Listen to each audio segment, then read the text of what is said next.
Segundo contertulio, Jacobo Grinberg, psicofisiólogo mexicano de renombre internacional, experto en técnicas de meditación y misticismo, autor de 36 libros, profesor de psicofisiología en la Universidad Nacional Autónoma de México y director en ese país del Instituto Nacional para el Estudio de la Conciencia. Doctor Grinberg, tú has elaborado la teoría sintérgica, que se apoya en la concepción chamánica de la existencia, valga la expresión, pero que llega mucho más lejos. Nos hablas un poco de esa teoría y tú, Miguel, haces el favor de tirarme ese mechero que tenemos a medias, porque a pesar de la invitación a la luz se me ha apagado la vela. Jacobo, por favor. Bueno, varias aclaraciones antes de iniciar. Has dicho la concepción chamánica de la existencia. Y sí quiero aclarar un poco qué es esto de chamánica o qué son los chamanes.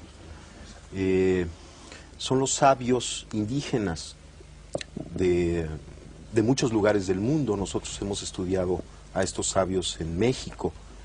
Y una de las linajes de estas gentes se encuentra en el estado de Sonora, los yaquis de Sonora.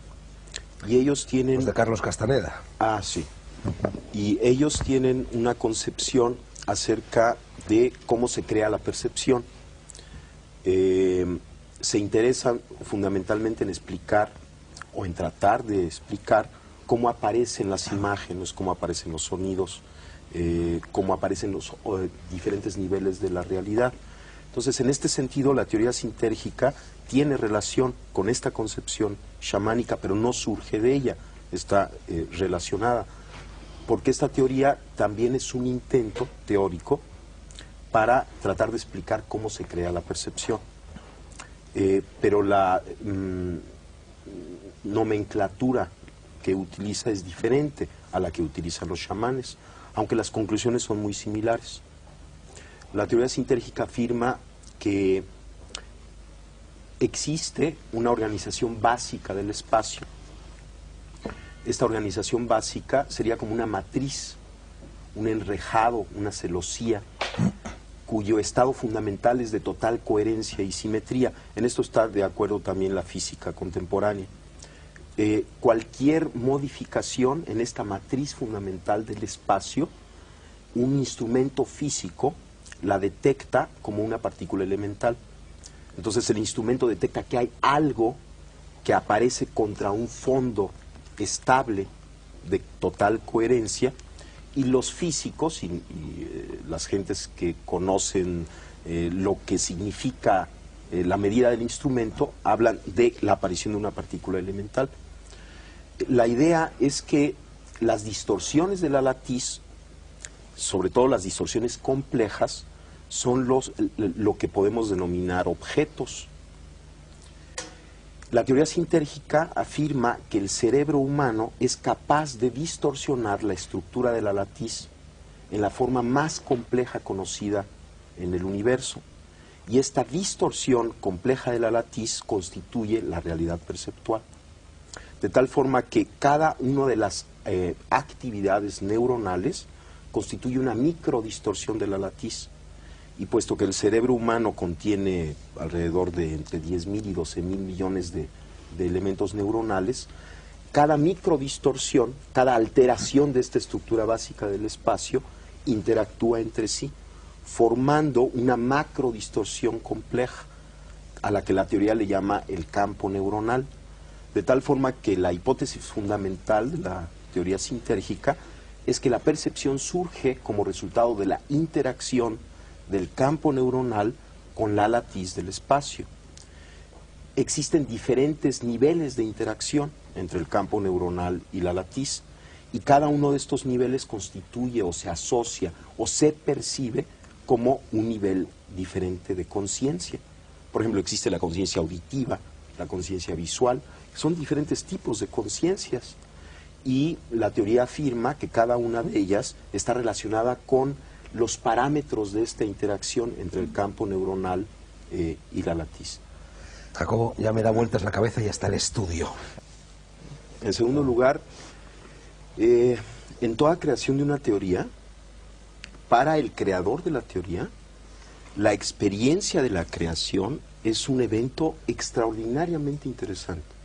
cuando la teoría se crea y se da como resultado final, el oyente de la teoría puede considerarla como producto de una intelectualización ajena a la experiencia.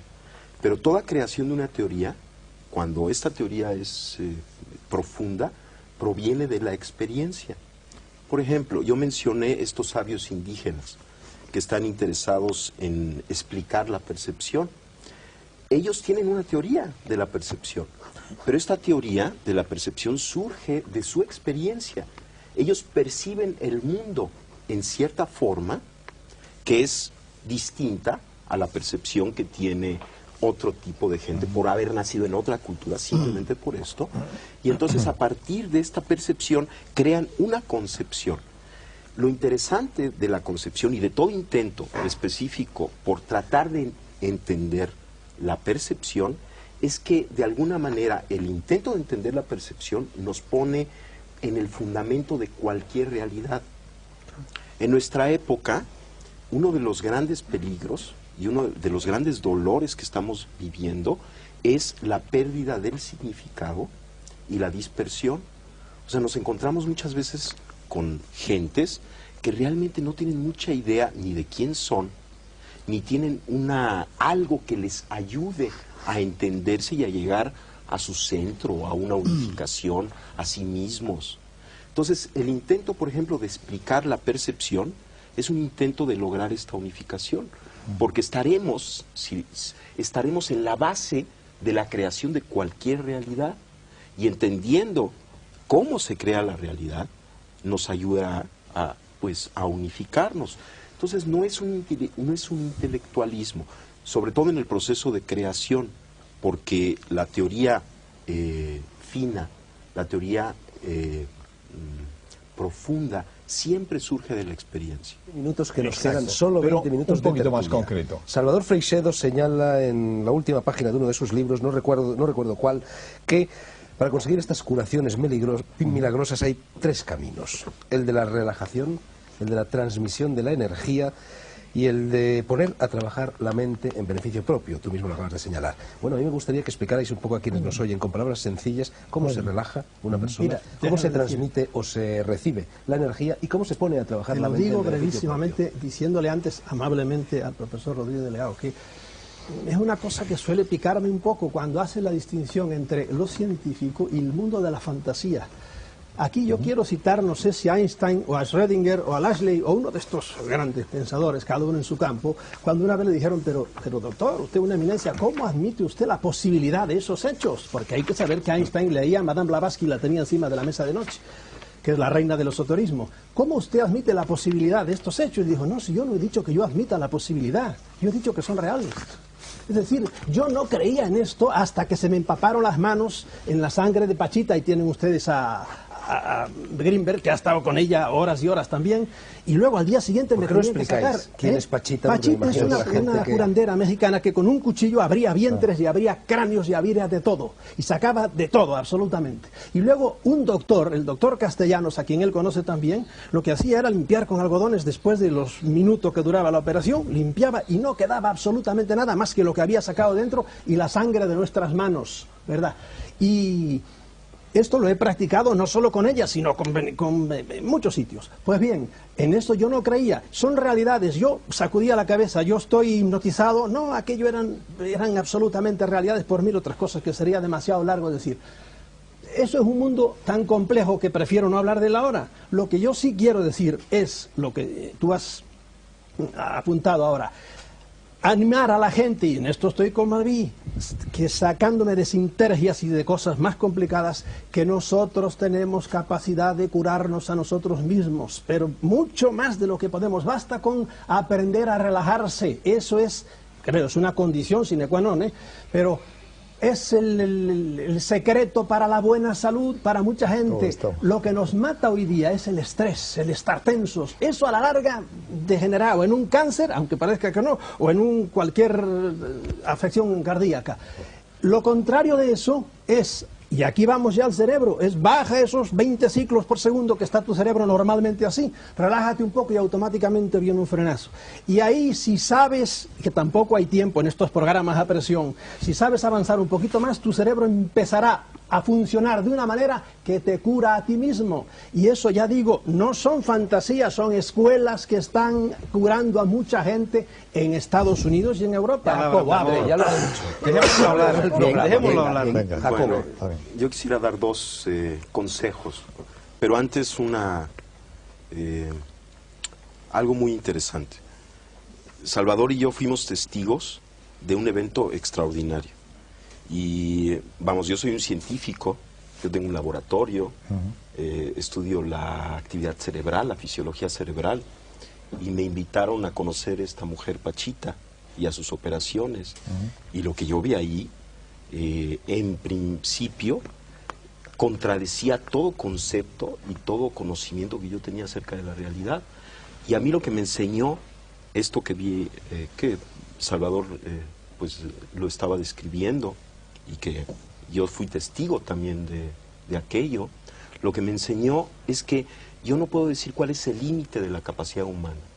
A partir de esa experiencia yo no me atrevo a decir el ser humano no puede hacer esto, el cerebro tiene tal límite en su potencialidad, sino que parecería que estamos dentro de un continuo extensísimo y no conocemos cuáles son los extremos de este continuo. Ahora, Los dos consejos. Los dos consejos. Uno es la risa. Uno es la risa. La risa es excelente, es una medida terapéutica extraordinaria. Inclusive hay una técnica de meditación taoísta en donde la persona, y es muy sencillo hacerlo, la persona se sienta y sonríe. Inténtenlo. Sonríe con los ojos y la boca. O sea, realmente suba las comisuras de los labios. Y se coloca en esta situación. Inmediatamente hay una serie de mensajes que recibe nuestro cuerpo, que recibe nuestro cerebro. En primer lugar, todo está bien. Hay secreciones hormonales dadas por el cambio de fisonomía que producen un mejoramiento extraordinario de todos los sistemas fisiológicos. Ese es uno de los consejos. Reírse. Mientras más nos riamos, mientras más nos demos buenas señales a nosotros mismos, vamos a estar más sanos. Y el segundo es la observación, que quizá en combinación con la risa pueda ser una medida terapéutica excelente.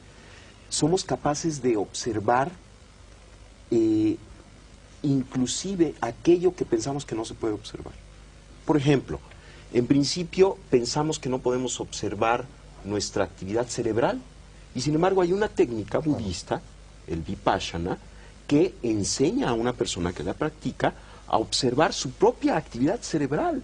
Y esta es una experiencia, sobre todo para un neurofisiólogo, extraordinaria, ¿no? El darse cuenta de que tiene un mecanismo de observación que le permite, por ejemplo, ver su propio cerebro. No solamente su propio cerebro, su actividad glandular, que le permite sentir su cuerpo parte por parte hasta lograr tener una imagen corporal unificada.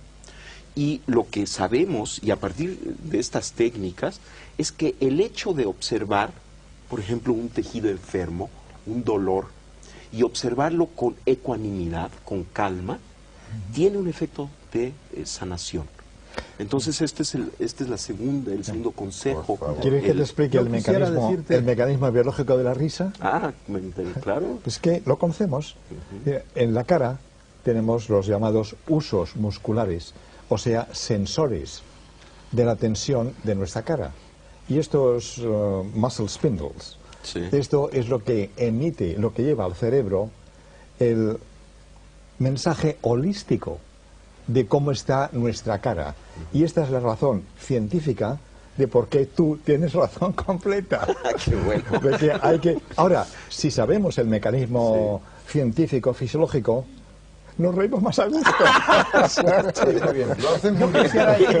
Sí, Salvador, que lleva mucho tiempo callado. Hay que darle, mi consejo es hacer descansar, como cuando estamos muy cansados, descansar el cerebro y frenarlo.